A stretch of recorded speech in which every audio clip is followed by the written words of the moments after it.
Quem tá aí? Mimi, querida, Consegui! conseguiu! Ó, Ai, que difícil! bacana entrando, Mi. Que Que eu tô legal! Olha, até o conversando um Edu tá pouquinho. aí. Até o Du. Eu vou falar que Olha, que prestígio! o Du ama o trabalho da Miriam, porque se não fosse a Miriam tá do lado dele no meu parto, eu não sei não se ele não tinha desmaiado, viu, Mi? Com aquele tamanho todo, ele ia dar um pouco de Pois trabalho. é, já pensou como é que ia ser? A alma Tá bom o dele. som, Lu? Tá Tá bom? tudo ótimo. Tá Bom ótimo, a som, luz tá muito escuro? tá tudo perfeito. Tá. Perfeito, querida. Bom, vou te apresentar para quem não conhece a Miriam. A Miriam é enfermeira obstetra. Tenho o prazer de trabalhar com ela há muitos anos. Quem me apresentou a Miriam foi o Dr. Renato Calil, que também é um obstetra, muito querido na minha vida e me deu a oportunidade aí de conhecer a Miriam. E ela entra em muitos partos comigo, entra com outras equipes de obstetras também, que hoje ela escolhe a dedo, viu, gente? Ter a Ah, Miriam no para! parto é um privilégio, mas não é para qualquer obstetra, não. Ela vai escolhendo que obstetra que ela quer trabalhar, né? Não é a idade, é a idade. E eu tive o prazer, além de ter ela na minha equipe, eu tive o prazer de quando eu virei paciente, eu tive meus 2 partos normais, a Miriam estava ao meu lado, e eu brinco que eu falava que eu acho que eu não precisava de médico, não, mas acho que eu precisava da Miriam. Se não Ah, que fosse ela, eu legal. acho que eu ia ter conseguido tudo que eu consegui, e foi muito especial ter você do meu lado. Agora é uma gratidão para todo mundo aí ouvir, porque você realmente é muito especial, Mi. Olha, Obrigada. eu preciso dizer aqui que a Luciana entrou assim de paraquedas na minha vida e foi amor à primeira vista. Teve uma empatia logo de cara, ela apreciando o meu trabalho e eu admirando o trabalho dela, que na época ainda estava no começo, né, Lu? Sim. Então foi uma coisa muito bacana de eu ver como era a preocupação que a Luciana tem, e tem até hoje, teve, de oferecer o melhor possível para as clientes dela, sempre recheados, esse trabalho dela recheado de muito amor, muito trabalho, muita dedicação. Então, isso que foi o que mais me cativou e que eu tive a honra de poder compartilhar vários momentos com ela, inclusive os dela próprio. Quando ela me chamou para os partos, eu falei, meu Deus, será? Foi uma honra poder estar com uma obstetra, cuidando de uma obstetra, né? Então, isso para mim não tem reconhecimento que possa ser maior do trabalho quando um profissional chama a gente para trabalhar junto e cuidar dele próprio. Isso foi muito especial mesmo. Aproveitando esse gancho, Mi, foi diferente cuidar de mim? Você acha que foi uma responsabilidade assim diferente? Como que você encarou cuidar da médica obstetra que sempre esteve ao seu lado como médica e naquele momento virou paciente? Olha, agora que a gente pode falar que já passou, né, dá um baita frio na barriga, porque a gente sabe que a gente está atendendo um profissional que entende os processos pelo que está passando, então a gente se sente ainda mais responsável em não cometer erros e ter gestos, atitudes que vão além do conhecimento, no caso da Lu, com amizade também. Então, a gente se sente ainda mais responsável por cuidar de alguém que sabe mais que a gente se bobear, né? Dá um friozinho na barriga danado, mas ela me acolheu com tanto amor quando eu estive com ela que logo eu fui relaxando e fui fazendo o trabalho que eu entendo como importante. E aí acho que a troca aconteceu, mas no comecinho dá muito frio na barriga, sim. Sabe, Mi, que eu falo que eu quero dizer que eu aprendi muito com você. E muita gente fala, né? Poxa, tem essa coisa, o médico, a enfermeira, e eu sou muito favorável, você sabe disso, de uma equipe multidisciplinar. E eu falo para minhas pacientes que o que você faz, eu não posso e não consigo fazer, porque eu estou ali cuidando de um lado e você está cuidando do outro lado. E você Exato. faz uma coisa muito bonita, que é a integrar o pai e a mãe, né? Porque a mãe é a protagonista toda da história e às vezes o pai fica ali meio perdido na sala de parto, né? Meio Sim, angustiado e você faz essa interação, fazendo o sim. processo todo ser igualmente importante, tanto É, para o marido como para a mulher, para a chegada daquele bebê, que é importante ter o pai e a mãe participando de todo o exato. processo, né? Em relação a isso, assim, acho que vale a gente colocar um pouquinho aqui, já que a gente falou dos papais, que são personagens muito importantes no processo do parto, que muita gente me pergunta se o papai vai passar mal quando entrar na sala de parto. E me parece sempre que quando existe alguém nessa sala de parto que acolha o pai, que informe o que ele está fazendo, que ele não está atrapalhando, que ele é um elemento muito importante e bem-vindo, e que a gente até dá umas tarefinhas para o papai durante todo o processo de um trabalho de parto, eles se sentem tão acolhidos que dificilmente eles têm qualquer tipo de mal-estar, porque eles têm condição de entender o que está acontecendo, o que é um aparelho, por que ele apitou. E a enfermeira obstetra é um personagem que tem uma mobilidade maior, talvez uma disponibilidade maior para fazer esse meio de campo, porque o obstetra está ali muito preocupado em executar o parto ou finalizar o parto. O anestesista está muito preocupado em acolher a vida e o bem-estar daquela parturiente, enfim. Então, eu me sinto naquela responsabilidade de fazer esse meio caminho entre esposo, pediatra, mamãe e depois o bebê quando nasce também. Então, assim, a gente tem cuidados, é claro, que é para o papai não passar mal em momento algum, né? Dando algumas dicas importantes, mas é bem difícil a gente ver essa cena do papai dando uma amareladinha e precisando sentar um pouquinho, né? Não é muito comum. Com você, eu vou ser honesta, nos 22 anos que eu trabalho com você, eu nunca vi um pai passar mal. Porque eu acho que você deixa eles tão em paz e tão tranquilos, participando do processo, explica. Algumas vezes eles têm até a oportunidade, como eu e o meu marido tivemos, apesar de ser obstetra, fiz questão de fazer algumas aulas com a Miriam. Afinal, eu era médica, mas o meu marido não é médico. Então, eu fiz questão até para que ele participasse do processo e a Miriam deu essas aulas para a gente antes do parto. E isso foi muito importante para o Du entender um pouquinho como seria tudo naquele momento, perder um pouquinho o medo dele, né? Exatamente. E ajudou também a mim, porque muitas vezes eu falo às vezes como sendo uma coisa natural e normal e que para ele não era. Então, foi muito importante as aulas que você deu para gente.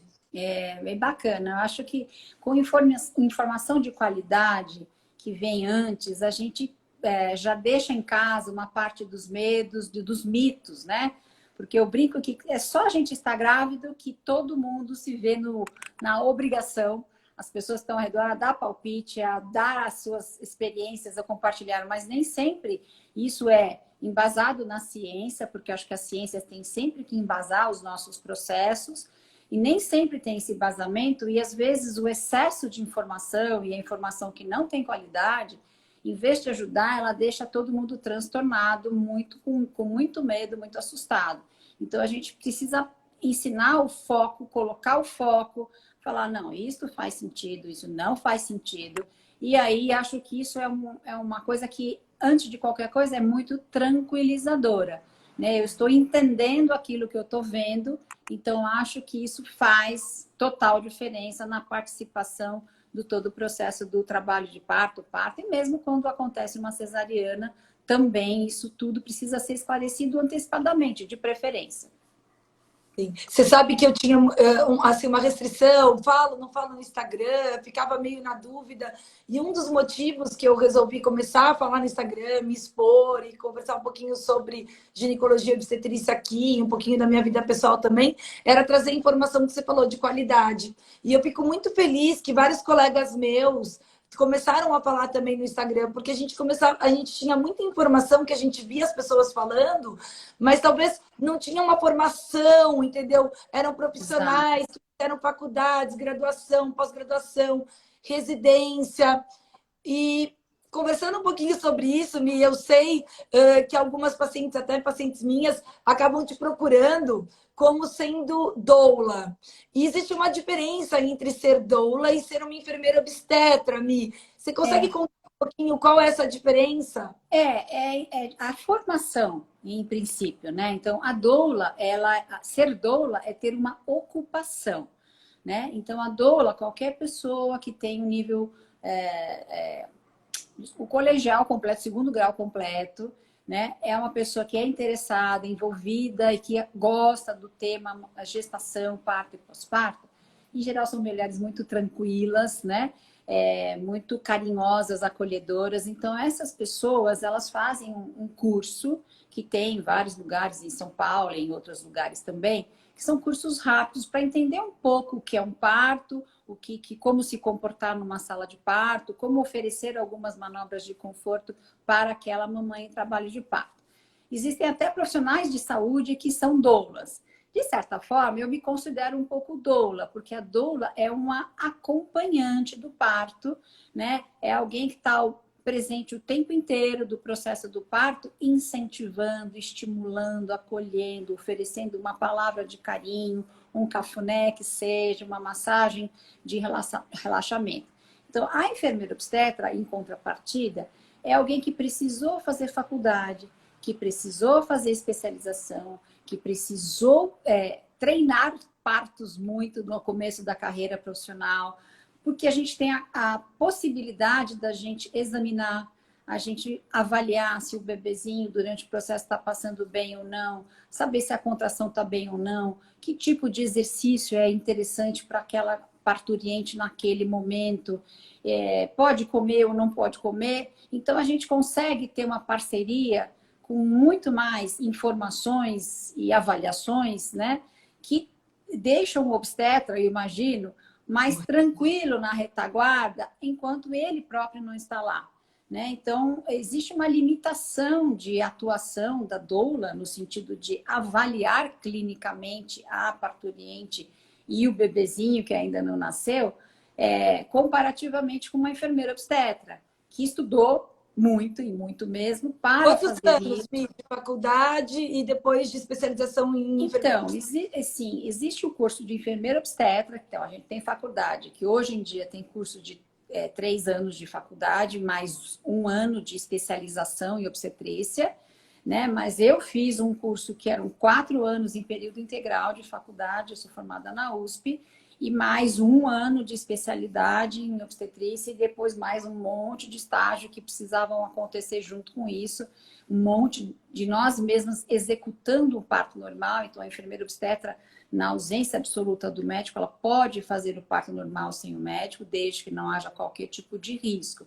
Então, isso amplia muito o leque de ação que a enfermeira pode ter e que muitas vezes a doula fica limitada, né? Ela é uma pessoa bem-vinda, muitas equipes trabalham com enfermeira e doula também, mas de alguma forma, como nós permanecemos do lado da parturiente todas as horas, a partir do momento que ela interna em trabalho de parto, de alguma forma a gente acaba sendo doula, porque a gente cerca com todos esses aconchegos também, né? Eu acho mais ou menos por aí.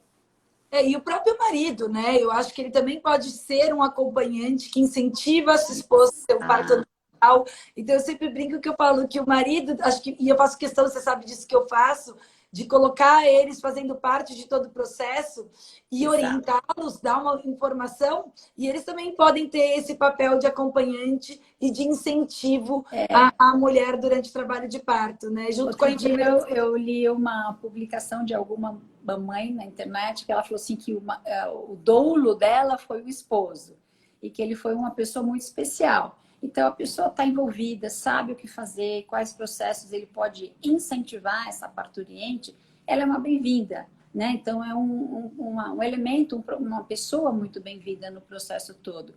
Se é para tranquilizar, se é para humanizar, se é para não sofrer, todos esses personagens são bem-vindos, sim, né? Então, acho que no nosso conceito de humanização de parto, né, que é algo que eu não tive nos meus partos, meus filhos são adultos, e que hoje eu pratico com as minhas clientes, um dos principais objetivos é acolher e não sofrer, mas sempre pautados na segurança, né? Correr riscos jamais, mas acolher, incentivar, fazer um cafuné, fazer uma massagem, avaliar, orientar, explicar o que está acontecendo. Eu acho que isso é o grande diferencial, né? E eu senti falta disso nos meus partos. Mas é engraçado, né? Porque o conceito, eu falo que às vezes tem uma dificuldade. Porque se a gente for pensar e a gente falar um pouquinho do que a gente entende por humanização e o que a gente faz nos nossos partos, né, Mi? Vem lá do conceito lá atrás, daquele famoso parto, vai, o parto Le Boyer, que foi introduzido mais ou menos em 1974, aqui no Brasil, pelo Cláudio Basbaum, que inclusive a gente conhece, né? E veio lá da França, Frederic Le Boyer, ele incentivava que o primeiro contato fora do útero do bebê devia ser menos traumático, né? Exatamente. E eu acho que aí veio dali, e eu acho que é um conceito que a gente gosta muito, né? Da coisa de fazer todos os partos, seja normal ou cesárea, com a luz apagada, sem ar-condicionado, né? Eu Uma acho que música pegar uma com uma música música tranquila. tranquila. Eu acho que também a história do campo transparente, que eu acabei tendo a ideia, porque era uma coisa que me incomodava, da mãe da cesárea não poder ver o filho nascer, enquanto a mãe do parto normal podia ficar sentada e ver o seu filho saindo, né? E daí eu criei aquele campo transparente com o intuito justamente de... Foi muito bacana. Foi muito bacana isso. Né? Muito Então, bacana. queria que falasse um pouquinho do que a gente entende de humanização, como é o nosso parto humanizado. Agora deu uma escurecidinha na sua luz. Tô vendo aqui. O que será que aconteceu? Oi? Mas tá dando para ver, Mi, tá tranquilo. Dá para ver. Deixa eu tentar melhorar a luz. Um segundo, peraí. Então, eu vou falando aí de humanização, enquanto você foi lá tentar melhorar a luz. Então, tem essa coisa. Hoje, o conceito de humanização para algumas equipes... Melhorou. Beleza. Para algumas equipes médicas, seria aquele parto sem nenhuma intervenção, sem medicalização e sem hospitalização.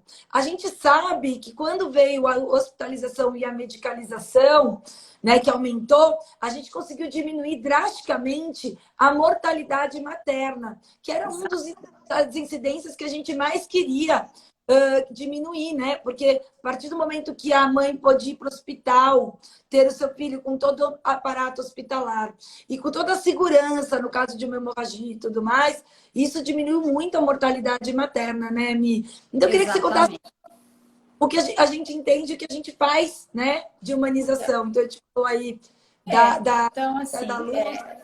Para nós, humanizar, né, em princípio, diminuir os impactos agressivos que o bebê sofre, principalmente. A essência começa no bebê, na realidade, né? Então, quais são os impactos que o bebê sofre quando sai de um ambiente tão acolhedor, tão escurinho, tão quentinho, que é o útero, e vem para o mundo do lado de fora, que é muito agressivo para um bebê, né? Então, o importante é que esse bebê, ao nascer, que ele tenha a menor agressão ambiental possível. E por conta disso, na nossa humanização, esse bebê nasce na meia luz, nasce num ambiente que a gente controla o ar-condicionado para não ser frio para o bebê, para não haver um choque muito grande de temperaturas. A gente coloca música, muitas vezes a gente pede para o próprio casal trazer uma seleção de músicas que seja interessante, que compõe uma história de vida deles, e essa música é a que toca no momento que o bebê vai nascer, né? Então, a gente tem todo esse cuidado para que esse bebê nasça nesse ambiente, que preferencialmente ele ouça a voz da mãe, a voz do pai, o cheiro da mãe, que é um dado muito importante. Por isso, a gente sabe que no conceito da humanização, quanto mais cedo esse bebê puder tocar a mãe, pele a pele, né? Que é a tal da golden hour, que é tão importante. Esse bebê, em geral... Né? E esse nome é moderno, mas a gente faz há mais de 20 anos, né? O termo golden hour, né? Que é a primeira hora de vida do bebê, é um momento de fato muito importante para o bebê, mas a gente já pratica isso, eu há 35 anos, Lu. Eu há 22. Sem esse título, né? Então a gente mantém, porque eu sempre brinco com todo mundo quando eu estou fazendo uma instrução na gravidez, que o melhor lugar do mundo para um bebê é o corpo da mãe, é o colo da mãe. tem a melhor temperatura, o melhor cheiro, tem o som do batimento cardíaco da mãe, e isso para o bebê é bastante tranquilizador. Sem contar que a pele da mãe coloniza a pele do bebê com as bactérias com as quais ele vai ter que conviver, e isso é importante para, de alguma forma, estimular a imunidade do bebê. Então, para nós, humanizar é aproximar, não sofrer, não sofrer. Eu acho que a palavra é não sofrer.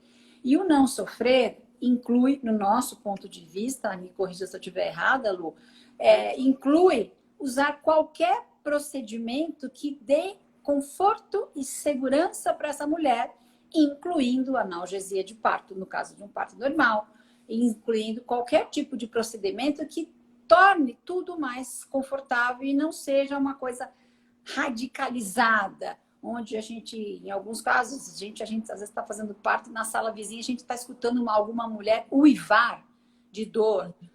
E isso é assustador. Então, assim, a gente sempre fica pensando por que passar por isso, né? Se a ciência evoluiu tanto e está oferecendo tantos recursos seguros que dão conforto, segurança e até, em alguns momentos, facilitam a evolução do parto.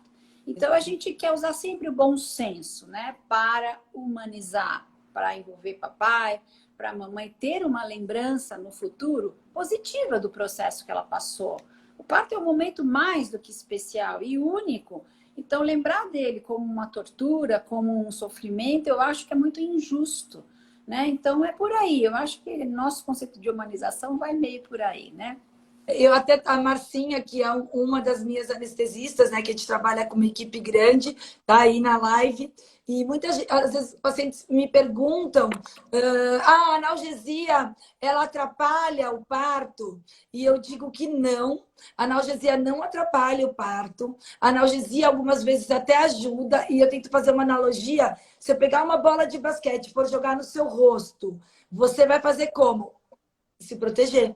Então, às vezes, a analgesia, o fato de ela tirar a sua dor, faz com que a sua vagina relaxe, facilitando o desprendimento e a saída do bebê. E muitas vezes, o anestesista ele é muito importante para ele dar uma dose ideal de anestesia, porque muitas vezes os pacientes estão com na verdade, uma analgesia, que é retirada da dor, né? E ela consegue caminhar, ela consegue andar, ela consegue agachar, mesmo estando com uma analgesia, fazer a força, às vezes, inclusive, sentir a contração e algumas vezes sentir o bebê saindo e desprendendo, né? Exatamente. Sem o inconveniente da dor. Então, é uma magia. Eu acho que a analgesia, e que é diferente da anestesia. A Marcia colocou a Climep Anestesiologia, que é o Insta deles, da equipe de anestesista. E é isso, eu acho que é maravilhoso ter um parto. E assim, a gente também acredita que diante da dor, e depois a gente até pode comentar a dor em relação à amamentação, que é outra preocupação das mamães, mas a dor excessiva, não controlada no trabalho de parto, ela pode entrar em competição com os hormônios que favorecem a evolução do trabalho de parto, em especial a ocitocina. Então, se a mãe está muito assustada, com muita dor, muito tensa, a gente altera o fluxo normal, natural da ocitocina, e a gente, às vezes, trava o trabalho de parto. Então, a hora que a gente oferece algum conforto, seja na banheira, seja com massagem, seja com algum tipo de calor local. O Wilson, conta do Wilson. Do Wilson, a gente tem o Wilson, que é uma bolsinha, uma luvinha cheia de água quente, que há séculos atrás eu inventei e que ficou batizada. É uma compressinha quente, né? Virou um Wilson, né? Então, existem várias manobras de conforto, as medicamentosas e as não medicamentosas, que deixam a mulher acolhida e confortável. E diante do conforto, a gente tem certeza que os níveis hormonais ficam preservados. E o progresso do parto, em geral, é muito mais facilitado, né? Então, é isso. Então, muitas vezes a gente pode fazer tudo isso e nem precisar usar ocitocina exógena, que é aquela que eu ponho no sorinho, porque a coisa vai fluindo, desde que a mamãe esteja raciocinando, entendendo o próprio processo, para ela poder fazer a parte dela, né? Fazer os exercícios, na hora da expulsão do bebê, fazer a força de forma correta. Então, usar esses recursos no momento certo só tem a somar. só tem a facilitar e nos ajudam muito a aumentar a estatística dos nossos partos via vaginal, não é, Lu? Então, eu acho que radicalismo nunca é legal, né? Usar com bom senso, respeitar o desejo da mamãe, se for possível evitar esses processos que a mamãe achou que não queria, a gente sim vai evitar, mas sempre instruindo o custo-benefício de cada coisa, de cada atitude nossa. Se ela entender, ela tem mais chances de optar de uma forma mais interessante. Mas é engraçado, porque você sabe, bom, tive 2 partos normais, você está ao meu lado, e eu já fazia parto há mais de 15 anos, quando eu tive o meu primeiro filho, o Dudu. E eu achava que eu sabia o que era, afinal de contas, eu estava ao lado de muitas mulheres e eu via os partos acontecerem, fazia. E quando foi a minha vez, foi muito bom estar do outro lado, sentir a contração, sentir o trabalho de parto, a dor do parto, para eu conseguir compreender exatamente o que era aquilo. E a nossa, para mim, foi maravilhoso. A Marcinha está aí, ela que fez a minha analgesia de parto. E a partir do momento que eu tomei a analgesia, eu consegui curtir muito mais aquele parto. Exato. Eu consegui fazer a força correta para o desprendimento. Os meus partos foram 2 partos rápidos, né? E pude sentir, inclusive, porque a dose anestésica, por isso que a equipe de anestesia é tão importante, porque ela tem que saber fazer a dose correta e o momento correto da anestesia. Eu consegui sentir os meus filhos saindo e não sentir o desconforto da dor, né? Eu tive a oportunidade de ter um parto, o que julgo humanizado. E eu te pergunto, você teve 2 filhos de parto normal. Os seus partos foram humanizados, Mi? Não.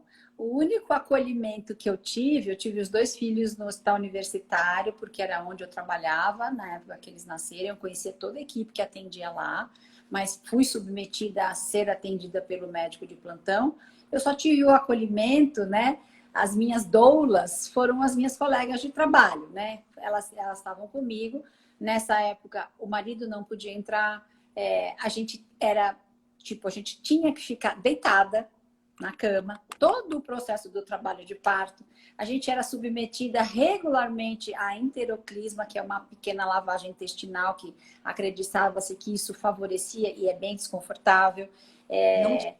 Obrigatoriamente, a partir de 6 centímetros de dilatação, rompia-se a bolsa sem analgesia e a gente tinha que ir de 6 centímetros de dilatação, que é uma fase onde as contrações ficam mais intensas, até o final, até o nascimento, sem anestesia. E quando rompe a bolsa, as contrações e a intensidade da dor piora. Eu tive o Dudu com bolsa rota espontânea e a Lulica sem. E a contração do Dudu foi infinitamente pior. E falo sentindo a dor do que da Luli. Então, imagina que horror romper a bolsa artificialmente e sem analgesia. Que dor! Isso. Era bem difícil. Sem contar que as mulheres internavam e, independente da fase do trabalho de parto que estivessem, a gente era colocado em jejum absoluto. Então, nós ficávamos horas e horas e horas em jejum, né? O jejum, a gente já sabe que quando a gente está em jejum absoluto, a atividade uterina pode ficar comprometida. Então, o meu trabalho de parto do meu primeiro filho demorou 15 horas. E 15 horas deitada. Porque era assim, né? A gente não entendia que a lei da gravidade e a movimentação da mulher na pelve, nos exercícios, favorecem o parto, né? Então, foi um processo que, para mim, só não foi pior porque eu tinha as amigas do lado que trabalhavam comigo. Então, para elas, do meu ponto de vista emocional, isso foi o importantíssimo. Mas me faltou o marido, me faltou aquele que, né, que tinha que estar lá segurando a minha mão, entendendo o meu processo, então faltou. Então, hoje eu acho que o parto é de verdade humanizado, porque a gente oferece o oposto para as pessoas, né?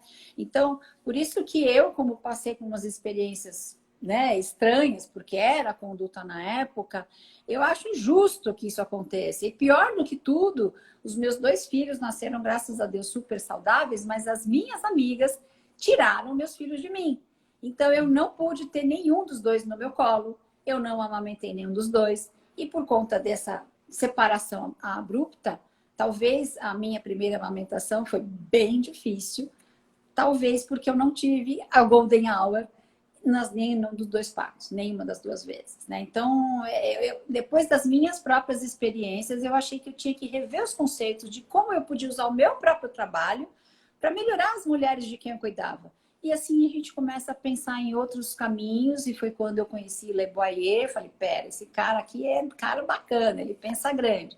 E eu comecei a usar um pouco dos recursos dele, falar, preciso ajustar isso no meu dia a dia, no trabalho que eu ofereço para as minhas clientes. E foi meio por aí, né, Lulu? Não, olha que diferença. Meus partos, o Dudu durou 3 horas, da Lulica 4 horas. Tive partos incríveis com analgesia. Eu consegui, depois da analgesia, caminhar, andar, agachar, fazer força. Exato, Tive meu exato. segundo colo, o Dudu nasceu prematuro.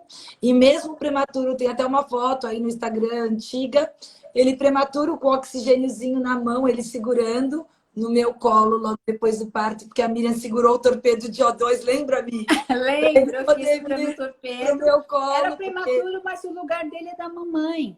Era era comigo. importante esse contato, muito importante, né? É, Muito importante mesmo. E cortar esse o cordão. contato todo e essa golden hour que a gente estava comentando, o ponto auge dela é a possibilidade que a gente tem justamente de levar o bebê para o peito. Né? Nós sabemos que quando os bebês têm a oportunidade de ir para o peito da mãe dentro da primeira hora de vida, só por isso, em geral, as dificuldades da amamentação são infinitamente menores. E pelo mesmo motivo que a gente promove a Golden Hour, ou facilita esse acesso mãe-bebê, desde que o bebê esteja bem, mesmo nas partes cesáreas. As mães sempre falam assim, nossa, mas eu não vou poder ficar com o meu neném se eu tiver cesárea? Eu falei, claro que vai. Mas fica muito mais facilitado se tem um profissional ali do lado dessa mãe durante a cesárea ou no final da cesárea, para ajudar essa mãe que está um pouco com a movimentação limitada, acomodar esse neném no peito e olha, eu vou contar para vocês, quase sempre, 99% das vezes que a gente promove esse momento, os bebês mamam sim, né? E isso é muito importante para o desenrolar da amamentação. Isso é bacana. Quando o parto é normal, a gente costuma, o nenê nasce e a gente já dá direto para o colo da mãe. E se o nenê está bem, está tudo em ordem, o pediatra, inclusive, começa a fazer os primeiros exames com o bebê no colo da mãe. Com a história do campo transparente, tem uma adaptação onde a gente põe uma janela para fazer essa colocação aí do bebê no colo da mãe também, que é tão importante. Vamos falar um pouquinho sobre Golden Hour, um pouquinho mais de amamentação, porque eu acho que é um tema que eu sempre falo que acho parto fácil, mas acho amamentar tão difícil. E você falou uma coisa que é importante, porque muita gente me pergunta assim, Lu, tudo bem, o bebê vai para o meu peito logo depois que nascer, mas vai ter leite? Já vai jorrar leite? Porque parece assim. Agora, se eu tive cesárea, me disseram que não vai descer o leite, mas se eu tive parto normal, já vai começar a jorrar leite do meu peito. Vamos falar um pouquinho sobre isso, Mi, porque eu acho que tem um monte de mito aí que é legal ser esclarecido por causa do parto, se tem diferença parto normal ou cesárea, desce o leite imediatamente após o parto. Conta um pouquinho sobre isso pra gente. Quando uma mulher tem algumas horas de trabalho de parto, um hormônio que está muito atuante nesse momento, no trabalho de parto, é a ocitocina. E é óbvio, nós sabemos que a ocitocina também é um hormônio que age bastante nas mamas. Então, às vezes a gente percebe uma gotinha a mais de colostro na mamãe que teve o trabalho de parto imediatamente ao parto. É pouco. Uma gota. É uma gotinha a mais. Mas o que acontece de verdade é que quem determina a liberação do nosso colostro, que já estava lá armazenadinho, é a saída da placenta. Então, assim que a placenta sai, e a placenta sai no parto normal e sai na cesárea, existe todo um estímulo hormonal que aciona a mama da mamãe e fala, olha, mamãe, o seu bebê já está do lado de fora, então vamos botar essas mamas para funcionar. Então, assim, isso é um grande mito, acreditar que eu tive uma cesárea e que por conta disso a descida do meu leite vai ser atrasada, ou eu não vou ter tanto leite assim porque tive cesárea. Isso é um grande mito que roda solto pelas mulheres até hoje. E não é assim. O que colabora muito para essa amamentação e para a descida do leite acontecer é a primeira mamada na primeira hora de vida. Portanto, é um processo. Saiu placenta e a gente conseguiu amamentar na primeira hora de vida, nós já estamos com metade do caminho andado. Isso é bastante importante. Eu sempre falo para os pacientes, falo, a Miriam é incrível. Primeiro porque está logo ali, que nasce, colocando no peito, tendo a atenção na pega correta, que é muito importante, né, Mi? Porque se pega Exato.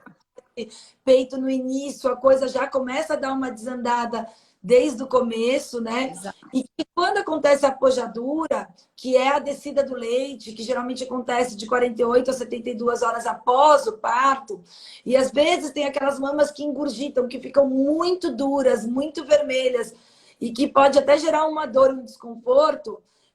Me conta um pouquinho o que a gente pode fazer para ajudar a minimizar esse desconforto. A massagem que você me ensinou a fazer, água quente, água fria, como é que é? Tá, então vamos lá. A descida do leite acontece para todo mundo, tá? Mesmo quando os bebezinhos no comecinho, eles não mamam muito. É bastante comum os bebês serem pouco interessados em mamar nas primeiras 48 horas, né? Eles estão se ajustando, eles têm a tal reserva nutricional que está na corrente sanguínea deles, né? Os nutrientes que a mamãe deu até a hora que cortaram o cordão, né? Então ele tem uma reserva.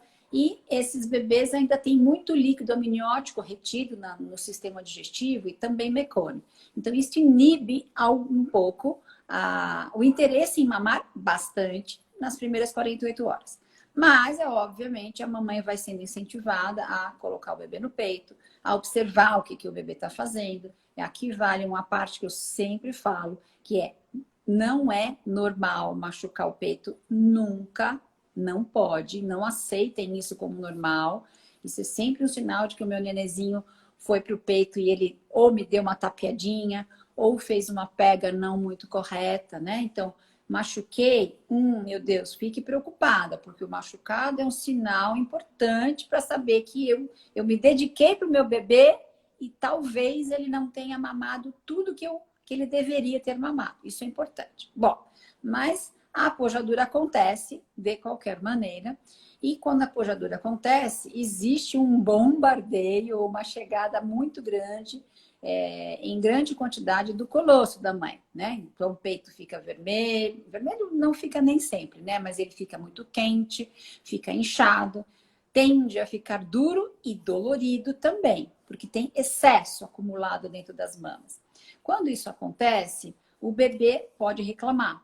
Porque mamar num peito natural, confortável, não muito cheio, para o bebê já é um esforço absurdamente difícil, um esforço facial, físico. Então, quando a mama enche, que todo mundo fala, agora eu tenho bastante leite, nem sempre o bebê fica feliz com isso, porque a mama fica dura e é muito mais difícil e trabalhoso para o nenê apertar a mama da mamãe na hora certa, do jeito certo. Então, quando isso acontece, e acontece para todo mundo, é muito importante a gente aliviar um pouquinho as mamas imediatamente antes de todas as mamadas, fazendo uma massagenzinha ao redor do mamilo. Não é na mama, tá? Não é na mama, é ao redor do mamilo, que eu falo que é a portinha do restaurante do bebê.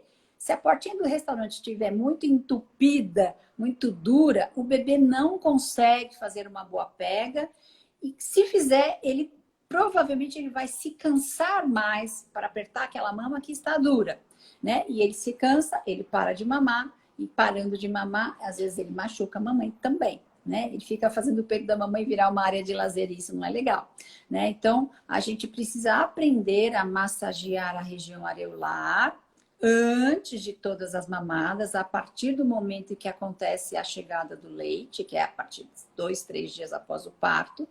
E para o conforto total da mama, quanto mais o meu neném mamar, mais eu tenho conforto. Pode usar bombinha de tirar leite? Nem pensar. A bomba vai simular um bebê falsificado, né? Como se fosse um bebê falsificado, e o cérebro e a mama da mamãe pode entender isso como um outro filho. E aí a produção do leite aumenta mais ainda. Não pode acontecer esse processo. E também a gente não deve ir para o chuveiro jogar água quente nas mamas, que isso era um conselho de vovó, né? Que falava, vai pro chuveiro, que é gostoso. Mas, assim, o chuveiro também aumenta o calor local, a irrigação do sangue local, e a nossa mama pode encher mais ainda também.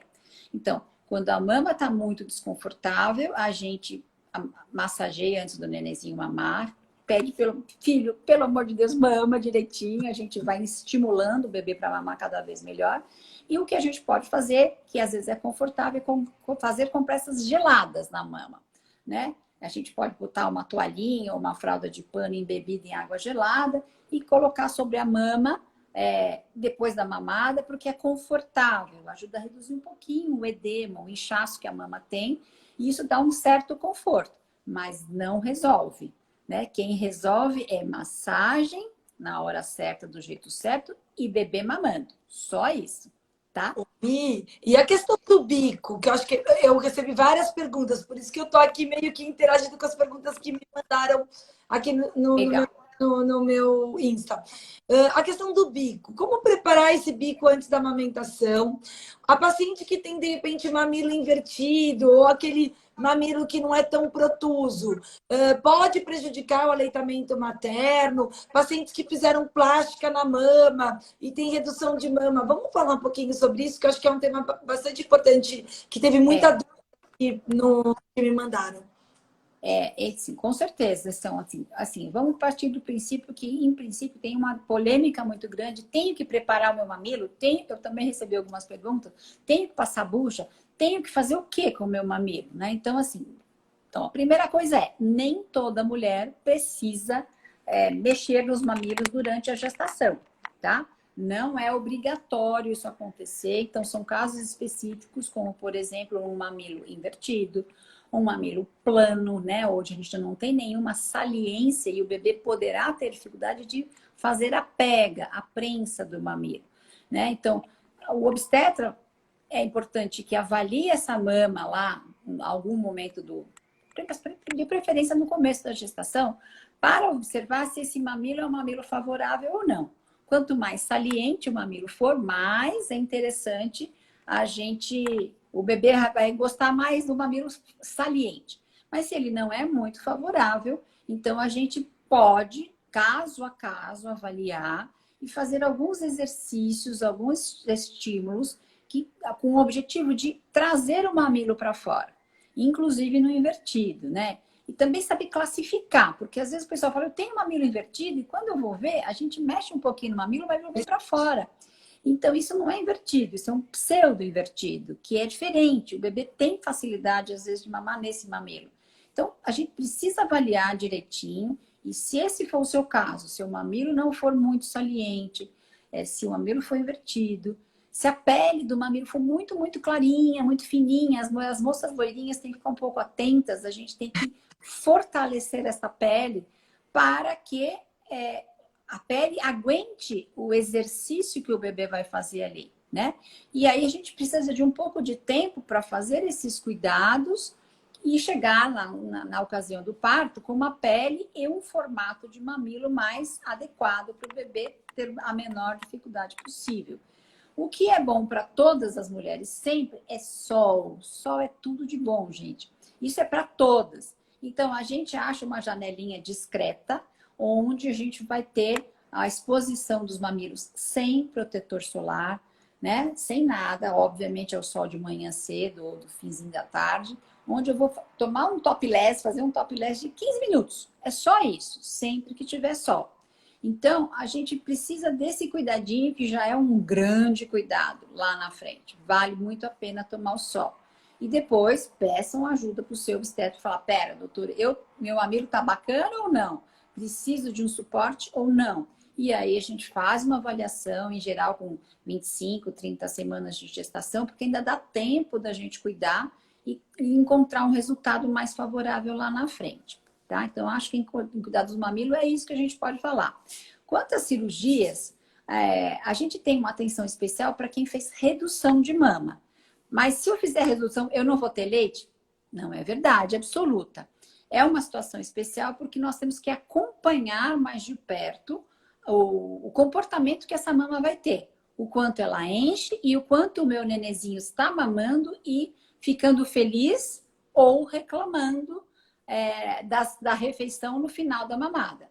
E a gente tem que avaliar isso devagar, não dá para afirmar que eu não vou ter leite porque eu fiz cirurgia, não dá. Eu já tive várias clientes que amamentam plenamente bem com redução, mas precisa ser acompanhado sim, tá?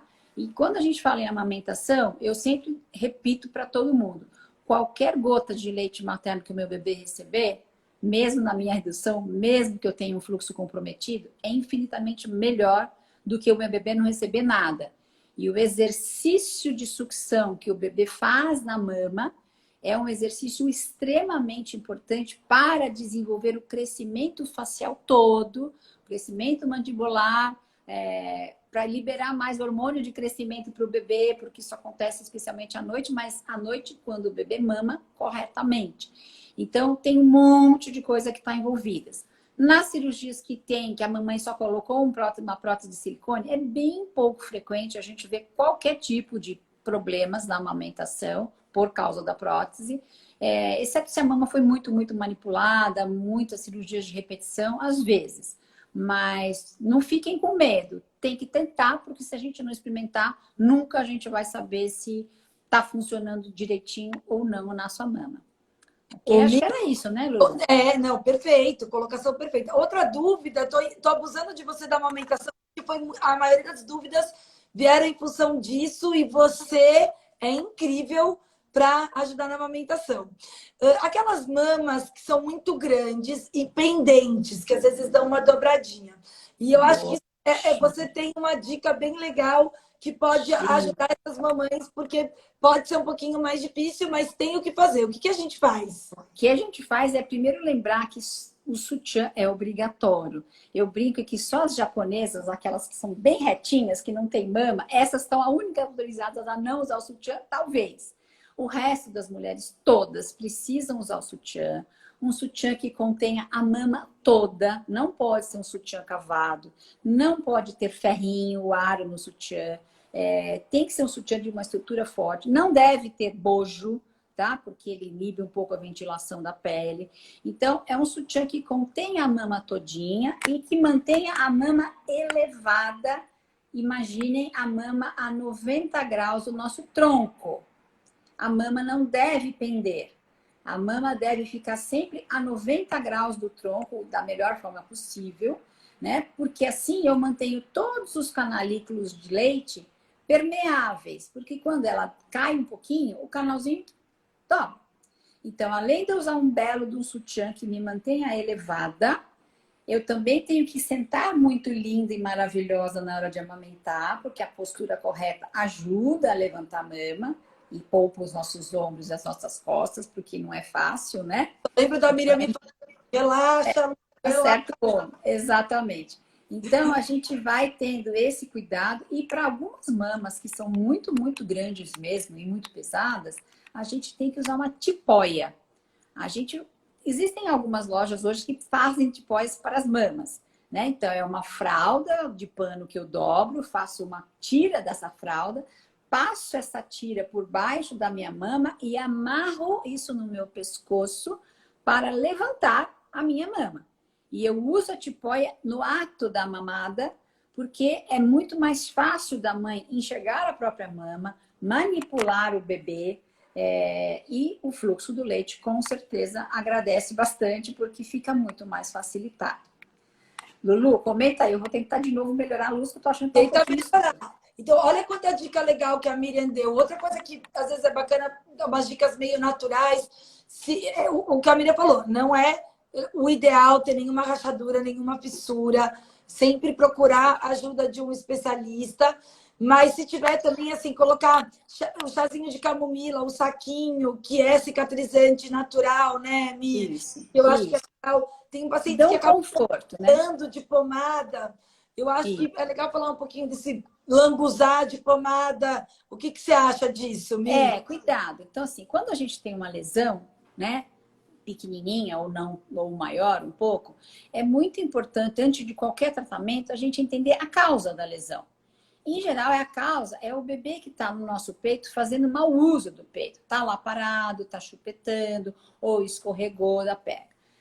E aí tem vários tratamentos, né? Que são, vamos dizer assim, de certa forma, alguns são paliativos. aliviam, dão um conforto, como a pomada. A pomada lubrifica um pouquinho a pele, mas é mais o conforto do alívio da dor, do ardor, do que a recuperação de verdade dessa pele. Porque se eu não resolver o bebê, eu tenho lesão, aí melhora um pouquinho, aí piora de novo, aí piora um pouquinho, piora de novo, e assim nós vamos seguindo. Né? Então, a gente tem que resolver a causa, como tudo na nossa saúde, de um modo geral, né? Resolver a causa. E aí a gente tem esses recursos outros, que são essa aplicação de chá de camomila, que é confortável, alivia um pouco a dorzinha, o ardor, mas eu tenho que resolver a causa. Eu tenho que deixar essa pele respirar um pouco mais, que também favorece a cicatrização, mas eu tenho que remover a causa. Existem algumas práticas hoje, o mais moderno que tem é usar laser. Né? O laser é uma coisa que acelera a recuperação da pele, é uma coisa bacana, mas eu não tenho laser ainda, tá? Então, assim, é bacana. Aqui na clínica tem. Clínica... Então, eu não tenho laser ainda, porque na realidade eu entendo que o laser deve ser aplicado desde que eu faça uma avaliação para identificar por que machucou. E aí a parceria com avaliação da mamada mais laser é bem bacana. Uma observação que eu acho que é bastante importante é que nos últimos trabalhos de laser, eu tive a oportunidade de fazer um curso de laser bem bacana, é que quando a mamãe, após o parto, está fazendo uso dos medicamentos à base de cetoprofeno, o laser não deve ser utilizado. Muita gente usa, mas não deve, porque ele pode favorecer a medicamento mais laser, pode favorecer uma queimadura, um ardor da pele. Então, para utilizar o laser, eu tenho que estar sem cetoprofeno, que é o Profenid, por pelo menos 3 dias. É o ideal. Mas muita gente vai utilizando, né, e arrisca, porque acha que o laser faz milagre. Milagre não tem. Temos que corrigir sempre o bebê. Né? Então, importante saber por que o nenê está nos machucando. É muito importante. Não é só a minha pele que é ruim ou que o meu mamilo que é mal formado. É o meu nenê que está lá fazendo arte. E o nenê que machuca a gente é um nenê que talvez chegue no pediatra com um ganho de peso não adequado. Putz, me dediquei tanto para o meu bebê e cheguei no pediatra, ele não ganhou peso direitinho. Isso é um problema. Então, a gente sempre precisa corrigir a mamada e não é em 5 minutos que alguém olha para você amamentando, e nem uma pessoa que, eu sou mãe, eu já tive 2, então eu posso te ajudar. Pode, qualquer ajuda é bem-vinda, mas precisa estudar muito. E muito mesmo, né? A minha parceira grande é a Fanny, que também faz parte da equipe da Lu. A Lu Fanny está aí. Então, assim, nós estudamos, se ela está ouvindo, ela já vai me escutar falando assim, que eu e ela estudamos esse assunto amamentação fervorosamente há praticamente 30 anos e todo dia a gente aprende uma coisa nova. E a gente acha que sabe. Então, a amamentação tem que ter um pouco de cuidado para a gente não ser cuidada por alguém que não tem muito conhecimento, porque às vezes pode ser pior do que a gente tentar usar só a própria intuição. Tem que ter bastante cuidado quando a gente escolhe um consultor de amamentação profissional, de preferência um profissional, para cuidar da nossa amamentação. Né? Então, acho que é isso. Está acabando aqui o tempo, mas eu quero fazer uma última pergunta, que é estresse. Porque mãe estressada, que pai quer fazer 1 milhão de coisas. Interfere na amamentação, Mimi? Total. Então, assim, a amamentação, o sucesso é, em geral, 90% as habilidades do bebê, o que o meu bebê está fazendo no meu peito. Quando o nenê é bom de boca, em geral, ele trabalha direitinho e ele estimula a mama tão adequadamente que eu consigo repor todo o leite que o meu nenê tira de mim. Então, a mama vai funcionando em cima da demanda do bebê. Quanto mais esvazia, mais ela enche. No entanto, a parte materna que mais afeta a amamentação é uma coisa chamada estresse. Estresse porque eu estou com dor, estresse porque eu não consigo dormir, estresse porque o meu nenê chora muito, estresse porque eu briguei com alguém. Então, a mãe que amamenta tem que organizar o seu dia da melhor forma e precisa descansar o quanto possível, né? E se ela não está conseguindo descansar, mas por que eu não estou conseguindo descansar? É porque eu não saio do celular? É porque eu não paro de trabalhar? Eu tive um filho, mas não paro de trabalhar, minha mente não para? É porque tem outros fatores que estão me deixando angustiada? É porque eu estou machucada? e eu tenho dor, e daí eu não consigo dormir, não consigo relaxar. Então, qualquer fator de estresse prolongado para uma mulher afeta, sim, o equilíbrio hormonal que precisa acontecer na mama para que essa mama corresponda oferecendo todo o leite que o bebê tem. Então, hoje alguém me perguntou, mas eu acho que estou com pouco leite. E eu coloquei uma bombinha de tira-leite, saiu pouco. Tá. Que vai uma parte rápido, que a bomba tá longe de ser o melhor método da gente avaliar quanto leite a mamãe fabrica, tá? Porque a mecânica da bomba é totalmente diferente da mecânica do bebê. Totalmente. Não tem nada a ver uma coisa e outra. O nenê sempre é muito melhor que a bomba. Então, se o meu nenê é mais preguiçosinho, se ele para muito, se ele cochila no meu mamilo, eu sempre tenho que pensar que a minha mama não está sendo bem estimulada. E se ela não for bem estimulada, se ela não for bem esvaziada, ela não enche de novo. Então, eu, de novo, preciso resolver a causa, mas eu preciso também fazer essa mamãe descansar. Então, por isso que a amamentação, na medida do possível, precisa ter algum horário, alguma regra, que é para a mãe se dedicar ao bebê, mas conseguir relaxar, comer, ir ao banheiro, dar uma dormidinha de manhã, um descansinho à tarde e o melhor possível de dormir à noite também. Porque senão não funciona a mecânica toda dessa máquina maravilhosa que é a nossa mama. Mas a mama é exigente, ela quer hormônios equilibrados e ela precisa de estímulo eficiente. Não é um bebê que chupeteia. Chupetação, infelizmente, não estimula a mama. E aí, se não estimula, a produção pode sim ir caindo progressivamente por falta de estímulo. E não porque a gente não tem leite.